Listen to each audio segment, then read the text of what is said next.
Hi ಎಲ್ಲ ವಿದ್ಯಾರ್ಥಿಗಳಿಗೆ educate Karnataka ಚಾನಲ್ಗೆ ಸ್ವಾಗತ. ನಮ್ಮ ಶಿಕ್ಷಣ ಇಲಾಖೆಯವರು ರಿಸಲ್ಟ್ ಬಗ್ಗೆ ತುಂಬಾ ಇಂಪಾರ್ಟೆಂಟ್ ಅಪ್ಡೇಟ್ ಅನ್ನ ನೀಡಿದ್ದಾರೆ. ಅದರ ಬಗ್ಗೆ ನಾವು ಈ ವಿಡಿಯೋದಲ್ಲಿ ತಿಳಿದುಕೊಳ್ತಿದ್ದೀವಿ. ವಿಡಿಯೋ ಸ್ಟಾರ್ಟ್ ಮಾಡೋಕ್ಕಿಂತ ಮೊದಲು ಪ್ರತಿಯೊಬ್ಬರು ಕೂಡ ತಪ್ಪದೆ ಲೈಕ್ ಮಾಡಿ.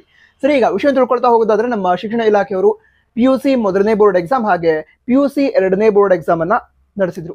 ನಂತರ PUC ಎರಡನೇ ಬೋರ್ಡ್ ಎಕ್ಸಾಮ್ ನ ರಿಸಲ್ಟ್ ಕೂಡ ಆಲ್ರೆಡಿ ಬಂದಿದೆ. ಈಗ ಹೊಸದಾಗಿ ಅಪ್ಡೇಟ್ ಏನ್ ಕೊಡ್ತದೆ ಅಂತ ಹೇಳಿದ್ರೆ comparison of result exam 1 and exam 2 ಅಂತ ಕೊಟ್ಟಿದ್ದಾರೆ. ಅಂದ್ರೆ ಈಗ ಮೊದಲನೇ ಬೋರ್ಡ್ ಎಕ್ಸಾಮ್ ಹಾಗೆ ಎರಡನೇ ಬೋರ್ಡ್ ಎಕ್ಸಾಮ್ ಬರೆದ ವಿದ್ಯಾರ್ಥಿಗಳ ಮಾರ್ಕ್ಸ್ ಡೀಟೇಲ್ಸ್ ಏನಿರುತ್ತೆ, ಅಂದ್ರೆ ಈಗ ಮೊದಲನೇ ಬೋರ್ಡ್ ಎಕ್ಸಾಮ್ ಅಲ್ಲಿ ಜಾಸ್ತಿ ಮಾರ್ಕ್ಸ್ ಬಂದಿದ್ಯಾ ಅಥವಾ ಎರಡನೇ ಬೋರ್ಡ್ ಎಕ್ಸಾಮ್ ಅಲ್ಲಿ ಮಾರ್ಕ್ಸ್ ಜಾಸ್ತಿ ಬಂದಿದ್ಯಾ, ಸೊ ಈ ರೀತಿ ಕಂಪೇರ್ ಮಾಡಿ ವಿದ್ಯಾರ್ಥಿಗಳ ರಿಸಲ್ಟ್ ಅನ್ನ ನಮ್ಮ ಶಿಕ್ಷಣ ಇಲಾಖೆಯವರು ರಿಲೀಸ್ ಮಾಡಿದ್ದಾರೆ. ಅದನ್ನ ನೀವು ನಮ್ಮ ಶಿಕ್ಷಣ ಇಲಾಖೆಯವರ ಅಫಿಷಿಯಲ್ ವೆಬ್ಸೈಟ್ ಏನಿದೆ KSEAB.karnataka.gov.in ಈ ವೆಬ್ಸೈಟ್ ಅಲ್ಲಿ ಚೆಕ್ ಮಾಡಬಹುದು. ನಿಮ್ಮ ರಿಜಿಸ್ಟರ್ ನಂಬರ್ ಹಾಗೆ ಸಬ್ಜೆಕ್ಟ್ ಕಾಂಬಿನೇಷನ್ ಅದನ್ನ ಸೆಲೆಕ್ಟ್ ಮಾಡಿ ರಿಸಲ್ಟ್ ಅನ್ನು ಚೆಕ್ ಮಾಡಿದ್ರೆ ಅದೇ ಮಾರ್ಕ್ಸ್ ನ ಕಂಪ್ಯಾರಿಸನ್ ಅನ್ನ ನೀವು ಚೆಕ್ ಮಾಡಬಹುದು. ಅಂದ್ರೆ ಯಾವ ಎಕ್ಸಾಮ್ ಅಲ್ಲಿ ಜಾಸ್ತಿ ಮಾರ್ಕ್ಸ್ ಬಂದಿದೆ ಅಂತ ನೀವು ತಿಳ್ಕೊಳ್ಬಹುದು.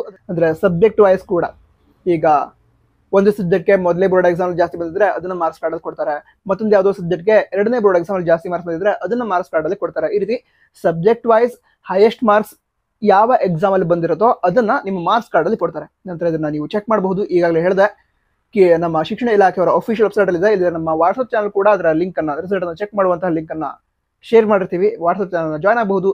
ಜಾಯ್ನ್ ಆಗುವಂತಹ ಲಿಂಕ್ ಡಿಸ್ಕ್ರಿಪ್ಷನ್ ಅದೇ ರೀತಿ ಟಾಪ್ ಬಾಕ್ಸ್ ಅಲ್ಲಿ ಇರುತ್ತೆ. ನಂತರ all the best. Jai Hind, Vande Mataram.